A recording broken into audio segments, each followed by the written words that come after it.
បាទគ្រប់នឹងជំរាបសួរក៏ដូចជាសួស្តីបងប្អូនទាំងគ្នាថ្ងៃនឹងដែរយើងត្រូវនៅថ្ងៃទី10ខែ7ឆ្នាំ2026បងប្អូនមួយថ្ងៃនឹងដែរគឺអេដមីនបានប៉មនាំតម្រុយមកជជូនបងប្អូនយើងផ្សងសំណានរីរាល់ហើយបងប្អូនបានអញ្ចឹងយើងមុននឹងដល់តម្រុយថ្ងៃថ្មីយើងទៅមើលលទ្ធផលទាំងអស់គ្នាសិនកាលពីម្សិលមិញអញ្ចឹងស្រាប់លទ្ធផលម្សិលមិញបងប្អូនបានស្រាប់ម៉ោង4យើងបានចូលអូហាបងប្អូនយើងបានចូលអូហាមកប៉ុស្តិ៍អញ្ចឹង BD ចេញ0បងប្អូនយើងទាំងអស់គ្នាបានចេញ0វ៉ាន់តា06 27ចេញប៉ុស្តិ៍ A ប៉ុស្តិ៍ហូចេញ36បងប្អូនបានអញ្ចឹងស្រាប់អឺប៉ុស្តិ៍ C ហ្នឹងខ្ញុំបានចូល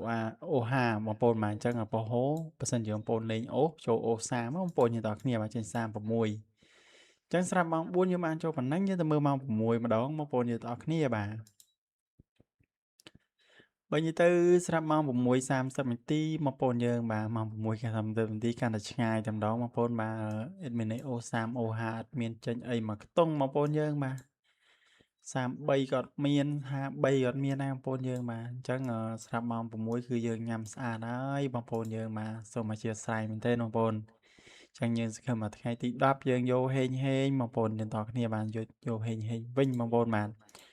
ចឹងកុំឲ្យខាតពេលវេលាយូរបងប្អូនបាទគឺអេដមីនសំលុបតម្រុយថ្ងៃចាស់តែម្ដងទៅបងប្អូនបាទដាក់តម្រុយថ្ងៃថ្មីchoជូនបងប្អូនយើងកំសាន្ត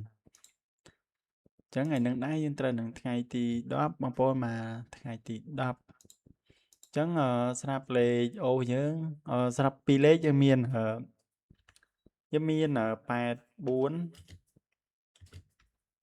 74ហើយនឹង64 94បងប្អូនយើងបាទយើងមាន84 74 64 94អញ្ចឹងស្រាប់លេខអូខ្ទង់យើងមានអូ9ហើយនឹងអូ9ហើយនឹងអូ6យើងលេខ A B C D បងប្អូនយើងបាទលេខ A B C D អញ្ចឹងស្រាប់លេខ3លេខយើងមាន874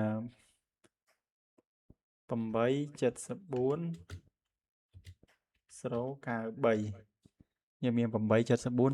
អញ្ចឹងស្រាប់តម្រុយគឺចែកជូនបងប្អូនយើងតែប៉ុណ្ណឹងស្រាប់បងប្អូនយើងបានឃើញហើយកុំភ្លេចជួយឲ្យមេដៃម្នាក់មួយផងណាបងប្អូនយើងទាំងគ្នាបាទអញ្ចឹងសម្រាប់បងប្អូនយើងដែលមិនទាន់បានចុចជាវបងប្អូនគិតតែចុចជាវម្នាក់មួយទៅបងប្អូននឹងទទួលបានតម្រុយថ្មីៗល្អៗមួយជារៀងរាល់ថ្ងៃអញ្ចឹងជូនពរសំណាងល្អហេងទាំងអស់គ្នាបងប្អូនបាទ